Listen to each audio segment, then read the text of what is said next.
Hello everyone, welcome to my channel. My name is Sumit. I'm a digital chess coach, and today I'm going to tell you about how to play the Jobava London system against the Dutch defense. So I've been requested this video where I can explain how to play the Jobava London versus the Dutch defense. So let's start. There are few things that you need to know. So we'll stick with our main idea of knight to c3, and here there are many moves, but the main move is knight f6. The There are moves like d5, um, e6, g6, etc. So first we'll look at some of the sidelines, and then we'll look at the main line. So I'll tell you an aggressive system to play without changing much in your move order. That is knight c3 and bishop f4. First, we'll look at d5. So we'll play bishop f4. And if they play knight f6 here, you can play knight b5 and get to a Jobava London kind of a position where this knight jump is very useful, attacking this c7 point. So this is fine. The play will continue like knight a6, e3, maybe c6, knight c3, and maybe e6. Normal Jobava London moves. The only difference is that knight there's a pawn on f5. The knight will go to c7. You can play knight f3, bishop d3, and you can castle. You can put a knight on e5. Or there's an alternative plan like, for example, knight to c. Okay, it's white to move. Knight f3, knight c7, bishop d3, bishop e6, and knight e5 castles. And here you can either castle or can play h3 with the idea of g4. And white can play positionally as well as if you are in aggressive move, play aggressively like a Jobava London style. Knight e4, you can play knight e2 and play on the king side. Safest is to play castle and then play c4 ideas, or you can eliminate the knight immediately and then try g4 ideas, which is a little risky, of course, but knight e2 is the most safest one. So that is about d5 structures. Now let's see what will happen after e6. Here you can play immediate e4 if you want. After e4, pawn takes pawn, knight takes pawn, knight f6. For example, bishop d3, d5, and knight g5. This is very good for white because the e6 pawn is weak, h7 is weak, and knight is in a very good position. And you can play queen e2, bishop e2, bishop f4, either castle long or after knight f3, castle short. This is a good position. If bishop e7, maybe you can play knight f3, castle, c3. If they play d5, you can eliminate this knight. It's awesome. And there's a pressure on h7, or you don't have to castle. You can play h4, which is also very good. Putting knight of g5, ideas of queen h5, and this is good. But alternatively, if you want, you can play in a different manner. You don't have to play e4. You can play bishop f4 here, and if you play knight f6, you can play g4. This transposes also from this move order, like knight c3, knight f6. Then you can bishop f4, e6. So this transposes first e6 and then knight f6, or then first knight f6 and then e6. Again, here the idea is g4. It's a very interesting move. I like it very much. If knight takes g4, you can play e4 here. They cannot take on e4 because e4 will hang. So the best move for them is bishop e4. So here you can play queen d3 and castle long, or you can play queen f3 here. Queen f3 is much more interesting than queen d3 because you are supporting the f2 pawn point, f2 pawn. Then you can castle long, you can take away this knight, take on f5. The position will open up. your bishop will get a good diagonal after, say, for example, a castle. So immediately you can take on f5 and play bishop c4. This is good. They can't play d5 because the pawn will be lost. So king h8 and long castle. And this is okay. They take on c3 also. This is fine. You can kick away this knight and play on the king side. Knight to e2, to g1, h4. A lot of ideas putting pressure on the black king side. Uh, so this is good. This is very good. So again, the idea is play e4. But if they take on g4 with the pawn, then it becomes very interesting. You can play either queen d3, which is interesting with the idea of castling long, or immediately you can play h3, sacrificing a pawn. The idea is to open the position up. You can see that, after queen d3, bishop b4, and long castle. This pawn you can get back anytime. So for one pawn, white has got massive development, lead in development, and his pieces are ready to come into action. For example, if they play castle, for example, knight takes g5, knight takes h3, and knight is coming to g5. A lot of pressure on h7, and white is doing very well. So this is a very interesting idea, which I really liked. And if they play g6, for example, you can play immediately bishop f4. And if they play bishop g7, again, it's typical idea h4. So this happens with the knight and f6 and g6 idea also. For example, instead of g6, if they play knight f6, you play bishop f4 and g6, you can play h4 immediately. The idea of sacrificing the pawn on h5 with a lot of compensation. g7, e3, maybe d6, h5. If they take on h5, this is very good. Takes on h5. King is a little funny. King f8, and you can play knight f3 here. The knight will come to g5. The bishop will come to c4. For example, queen here. You can play queen h2, putting bishop knight on g5, bishop on c4. Coming up next, and white is putting a lot of pressure on the black king side. So for the exchange, white has got a very good compensation. I think instead of queen h2, maybe queen h4 is a little better. Maybe because here this is completely winning. Yeah. Check, king g8, and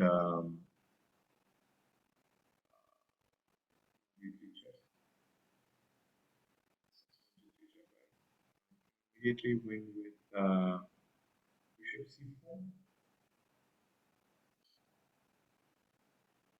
E6. This is not possible. So this is winning, right? They come by d5. This f6 bishop is. Yeah. So this is good. This is very good. So yeah. So queen h3 or queen h2, both are fine. And the idea is simple. You put a lot of pressure on this weak king. So that's about this variation. So there are other ideas. Castle. They can play h6 here. So then, for example, queen f3 here. After d6, you can play h5, right? And if they play h6, for example, instead of d6, you can play queen f3. And this is a very typical idea. The idea is to put a queen on g3. For example, d6, you put a queen on g3, and the g6 is very weak.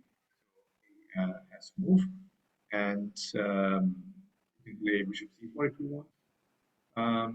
Check, and after d5,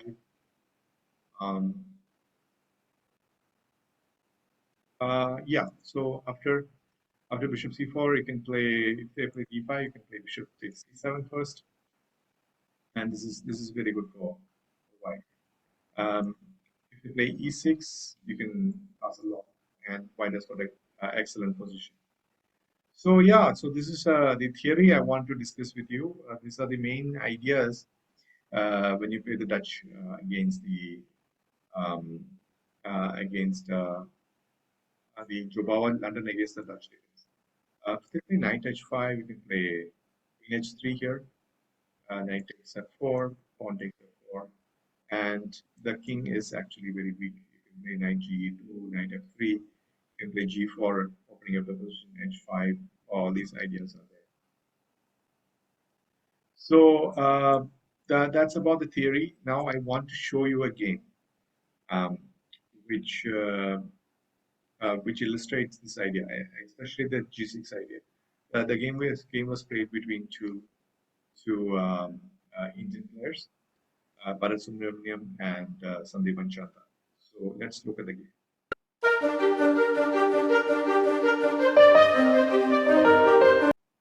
Okay. So this game was played between two Indian players. Bharat Subramaniam is a young Indian GM. He is playing the white pieces, and the seasoned veteran Sandeepan Chanda is playing with the black pieces. So let's have a look at the game. E4, F5 by Sandeepan, Bishop F4. So the order is a little different. Bharat Subramaniam played knight C9, Bishop F4 first instead of knight C3. And F6, E3, E6, and now knight C3. Now we have come to a Jobava London kind of a position. E6, H3. The idea is to push G4. G6. The idea is to fianchet of the bishop.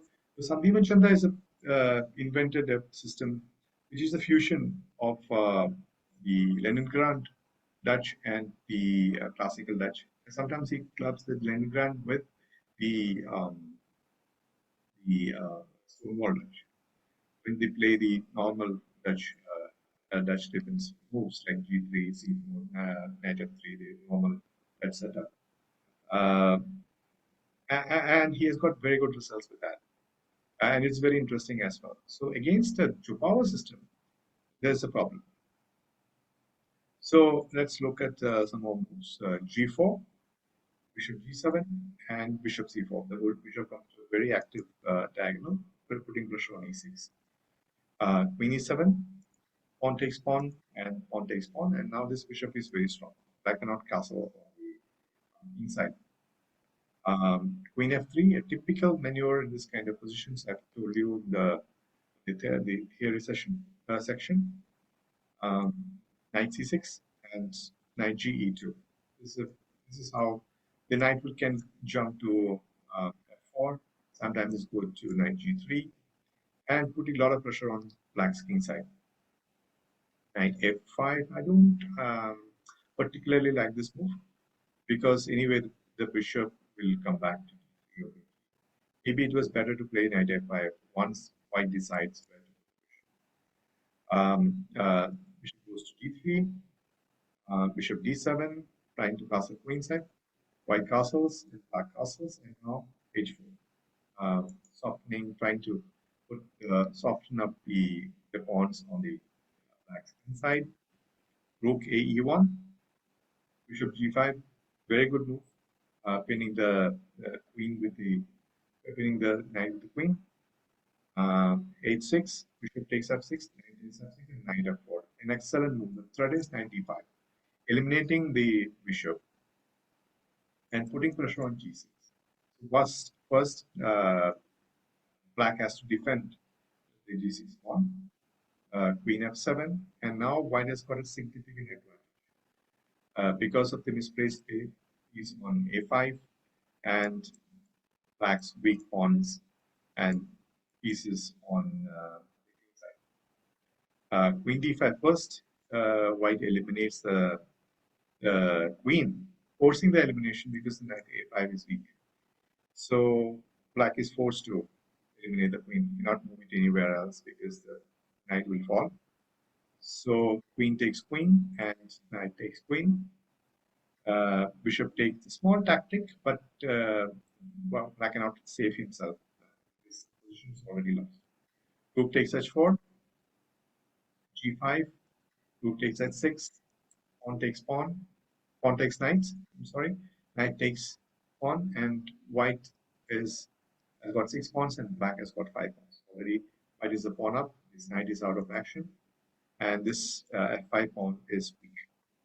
Knight c6, rook g1. Very simple chess by white, putting rooks on the open file and playing very simple chess. Rook g8, rook takes rook, and bishop c4, hitting on this rook. Rook has to move, rook f8, and rook at 7, capturing the 7th rank. Knight d8, and knight g5, again putting pressure on the rook here. So the rook has to move, so rook e8, and knight e7 check. King moves, and the final move of the position, knight to d5. The bishop is attacked with the rook. The bishop moves anywhere. The c7 point will fall. Bishop e6 is a blunder because of knight c7. Bishop c8 again, knight takes c7, and white will be 2 pawns down with this position. So Sandeep and Chanda resigned the game. I hope you enjoyed this game and understood the ideas how to play a Jobava London setup against a Dutch defense.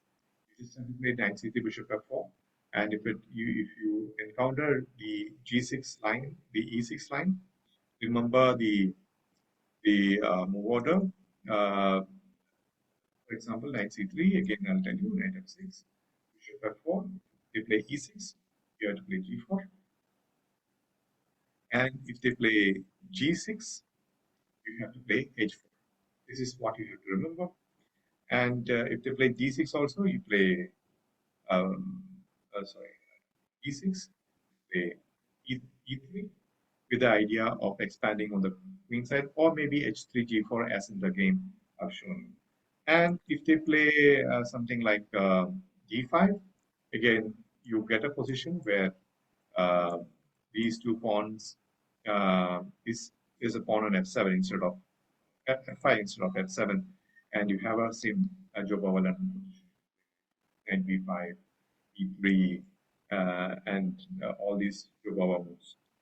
So I hope you enjoyed the video. Hope you like it, and do comment below if at all some ideas are not clear. If you want, I'll try to explain it. And